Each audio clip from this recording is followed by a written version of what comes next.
8 லட்சம் கோடி கடனை வச்சுக்கிட்டு இந்த அரசு, கடங்காரப்பைய நாடு, 1000 ரூபா குடும்ப தலைவிக்கு கொடுக்குறேன், கல்லூரிக்கு போற பெண்களுக்கு 1000 ரூபா கொடுக்குறேன், அப்புறம் அதை கொடுக்குறேன்.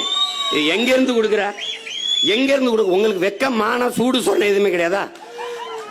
என் காசை எடுத்து எனக்கு கொடுக்கறதுக்கு அது கலைஞர் உதவித்தொகை, கலைஞர் உரிமை தொகை. அது என்ன கலைஞருக்கு என்ன உரிமை இருக்கு அந்த தொகையில? கலைஞர் உரிமை தொகை எங்கிருந்து வந்தது? எங்கிருந்து வந்தது? நீங்க ராஜராஜ சோழன் பரம்பரை, அந்த மன்னர் சொத்தப்புறா வித்துட்டு எனக்கு காசு கொடுக்குறேன், நீ 1000 ரூபா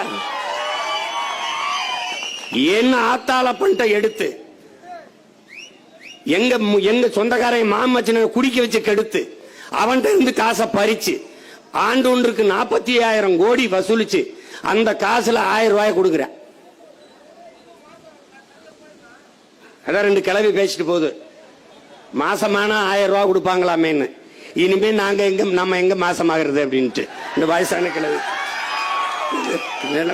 நிலம் பேசிட்டு போகுது. ஒரு மீன்ஸ் போட்டிருக்கான் ஒரு தம்பி. இப்ப பிரமாதமா சிந்திக்கிறான். வியாபாரிகள் எல்லாம் பொருளுக்கு விலை தள்ளுபடி பண்ணா ஆடி தள்ளுபடி, அதே வியாபாரிகளுக்கு நாட்டை கூறு போட்டு வித்தா அது மோடி தள்ளுபடின்னு. நிறைய சிந்தனையாளர்கள் உருவாயிட்டாங்க நாட்டில். இப்ப நம்ம என்ன செய்யணும்னா 100 நாள் வேலை திட்டத்தை வச்சுக்கிறோம். சரி, அரசு கொடுக்க 300 ரூபாய் கொடுத்துறோம். ஆனால் அந்த அலுவலகங்களை, கிராம பஞ்சாயத்து அலுவலகங்கள்ல 100 நாள் வேலைக்கு வர்ற பெண்கள்கிட்ட வந்து அந்த அவங்க கிட்ட அவங்க பெயர்கள் எல்லாம் எழுதி வச்சுக்கிறோம். அப்போ ஒரு விவசாயி கரும்பு வெட்டுறதுக்கு ஆள் தேவைப்படுது, அல்லது நெல்லருக்கு ஆள் தேவைப்படுது, அல்லது வாழைக்கு தொகைகளுக்கு ஆள் தேவைப்படுது. சரி, இருக்கு. அப்ப தேவைப்படுது அப்படின்னா நம்ம என்ன பண்ணணும்? அப்ப பதிவு பண்ணி எனக்கு 50 பேர் தேவைன்னா 50 பேரை பதிவு பண்ணிட்டா அவர் வண்டி அனுப்பி அங்க அனுப்பிடுவார். அப்ப நிலத்துல போய் இவங்க வேலை செய்வாங்க, காலையில இருந்து மதிய வரைக்கும் வேலை செய்வாங்க. வேலை செஞ்சுட்டு வெளியேறும் போது, வரப்புல வெளியேறும் போது விவசாயி 500 ரூபாய் கொடுத்துருவார். நேரம் இந்த அலுவலகத்துக்கு வந்தா இவங்க 300 ரூபாய் கொடுத்துருவாங்க. அப்ப 800 ரூபாயோட என் மக்கள் வீட்டுக்கு போவாங்க. வறுமை ஒழியும், உற்பத்தி பெருகும், விளைச்சல் பெருகும், நாட்டில் உணவு தட்டுப்பாடு வராது. நீ வெங்காய விலை ஏறி போச்சுன்னா அதுக்கு இந்த வெங்காயங்கள் தான் காரணம்.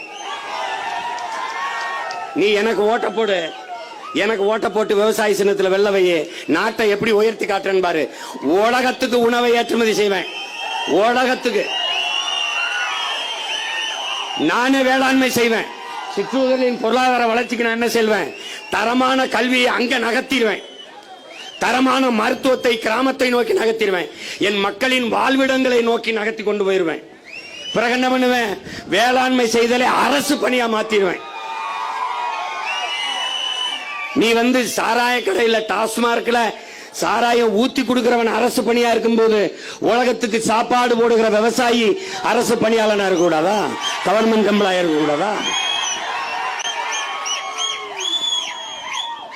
60 வயசு வரைக்கும் விவசாயம் செய்யலாம், அதுக்கு மேல ஓய்வூதியம் நீங்க போயிடலாம். நானே வேலை செய்வேன். உனக்கு காசுனாலும் கவர்மெண்ட் காசா இருக்கணும், அரை காசானாலும் அரசாங்க காசா இருக்கணும். நான் தர்றேன். நீ அரசாங்கத்துக்கு அந்த காசை அரை காசையும் கொடுத்தவன் நீதான். உனக்கு ஒரு நோய் இருக்கு, கவர்மெண்ட் மாப்பிள்ளைனா பொண்ணு கொடுக்கறதுன்னு. இங்க பல பேர் வீதியில் வந்து போராடிட்டு இருக்கான், சம்பளம் கிடைக்கல. அதுக்கு நான் தான் போய் கூட நின்று போராட வேண்டியது இருக்கு. ஒன்னும் கிடையாதுங்க. கேள, கவர்மெண்ட் மாப்பிள்ளை அங்க 50 ஏக்கர் வச்சு என் மச்சான் விவசாயம் பார்ப்பான்.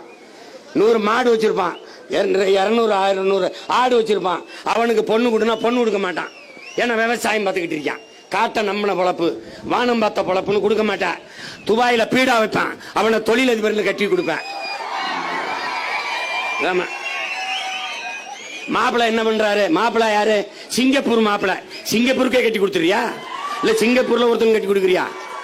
சொல்லு. என் ஊர்ல ஆடு மாடு மேய்க்கிறது அசிங்கம், துபாயில அரபு நாட்டில் போய் ஒட்டகம் மேய்க்கிறது பெருமையா? வாய்த்தியக்காரன்.